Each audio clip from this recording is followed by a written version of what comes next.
is what am I trying to do with this vlog? What am I trying to do with the DailyC? What am I trying to do with Instagram and posting all the time?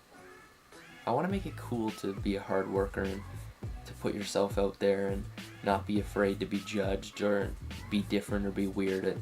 I think it's weird. I'm a hockey player who likes to read, who likes to learn, who's really into the kind of the dorky little bit of stuff, you know? I like to analyze my game. I like to spend extra time with my game. And what I'm realizing with all these people, like somebody like Gary Vaynerchuk, business entrepreneur, if you don't know him, he's really blowing up online right now. And then you got guys like Greg O'Gallagher, I believe his name is, and again Kino Body. He's really growing online. He's from Toronto, fitness guy, changing the game with fitness. And yeah, again, he's making it cool to do intermittent fasting and lift a certain way and live that kind of in shape, like Bruce Wayne kind of lifestyle. And that's what I want to do with hockey. I want to create the limitless hockey players kind of. That's the stream I want to go down, is this idea that there is no limits on your game. There's no limits on the lifestyle you can live with hockey and everything around it. You can find a way to make money outside of hockey. You can find a way to make money with hockey, whatever your situation is. And I just want to make it cool and make you realize that it can be super fun to go hard at hockey, learn, enjoy the game, and see where it goes. So that's my plan, that's my goal. I'm using this as a little bit of procrastination, so get back to work. But remember, it's freaking cool to care.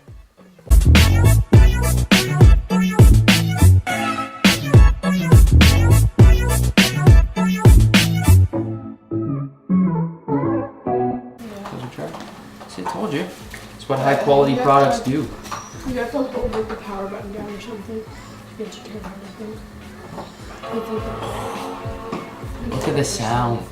It even sounds better than other stuff. I just want to send this as a public service announcement. Microsoft, you need to up your game. Because you suck. I had to buy a new laptop even though my other one works fine. Look at this. Gonna get this professional lav mic or whatever you call it off Amazon, $20. Then you're not gonna hear all this crappy audio that you're about to hear on this one. I'm gonna just hook it up, and then like when I'm sitting like having dinner and stuff, I can set the video up.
just finished up the workout.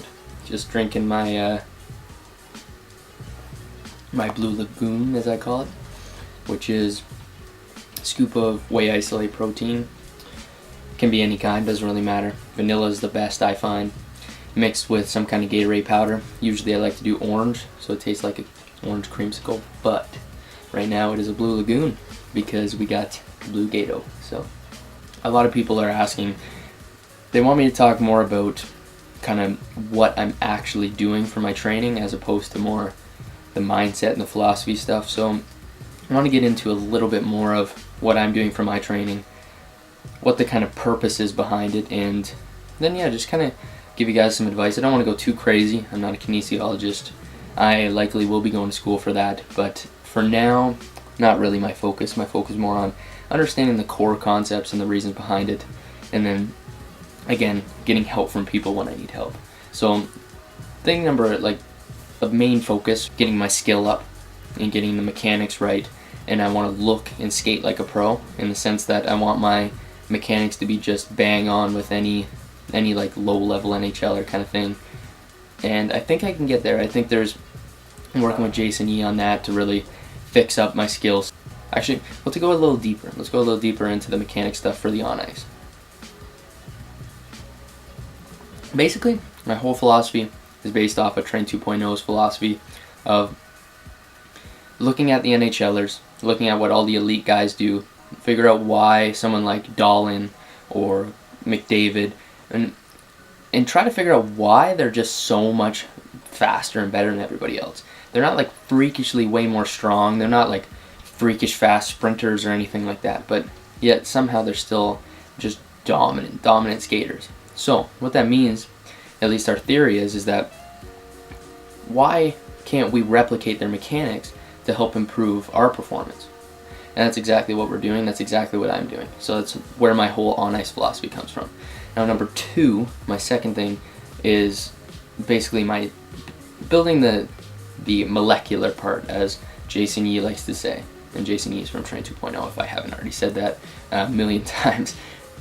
Basically, you can change the mechanics, which happens quicker because you don't have to change the way the muscles function, the size and the strength of them. You can just change how they work and when they fire. But as far as changing the molecular part, I really am following a program called Strong Bastard 911, and this is by Joe DeFranco. He's one of the more well-known athletic trainers for football, and the whole program is based around this. It's focused around the West Side concept. The West Side concept comes from created West Side, or kind of like made it famous, but it's kind of like the most universal training for all athletics.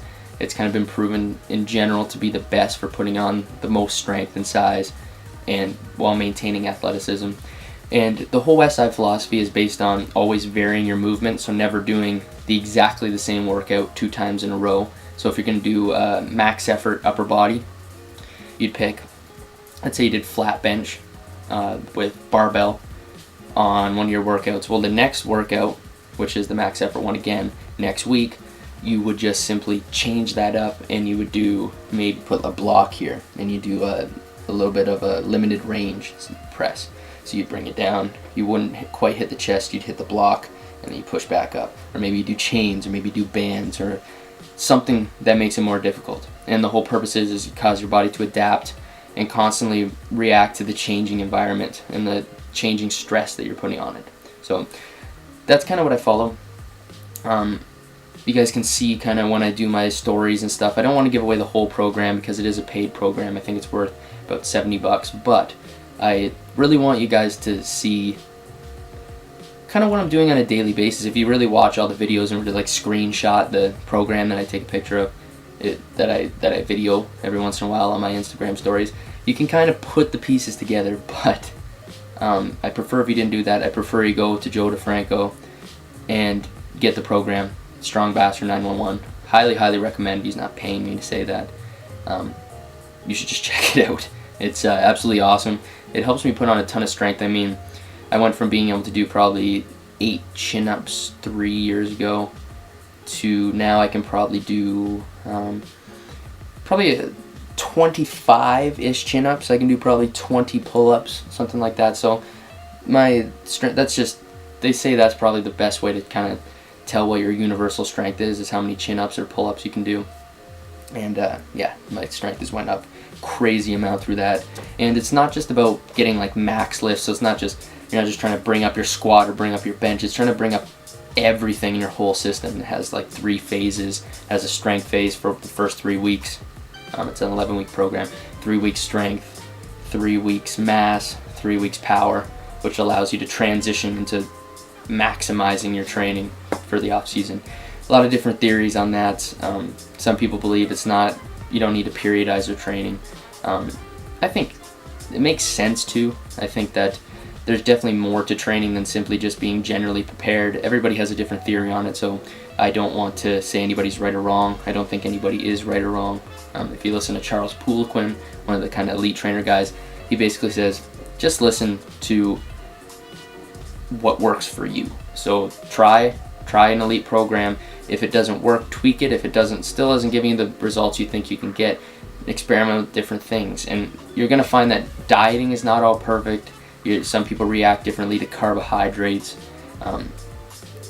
Everybody's different in their training, their mental preparation, everything. So I guess ultimately the main thing I want you to take away from this is that think about your training as an experiment and not as a dead set plan. Think of your life more as an experiment. We need to stop trying to set up our whole all of our training around this concept that, like, if I don't work out Monday, I will fall apart and I'll ruin my whole training. Instead, if you're tired on Monday and you're not going to get the right benefit, then just go for a light spin and then work out the next day. Push your training back a day. It's all figuring out what works for you, and it's figuring out how to maximize your output. You're not trying to follow this set in stone plan. You're not trying to make your life this dead set strict thing, because again, yes, you do need to be strict in the sense that you need to be consistent with your work, but you also need to be smart and figure out what is the most effective way for you to train. So again, treat your training, treat your life, treat everything as an experiment that you're going to grow and learn from and level up as you go. Experiment and figure out what works for you, and I promise you, you'll be so much more effective with your training.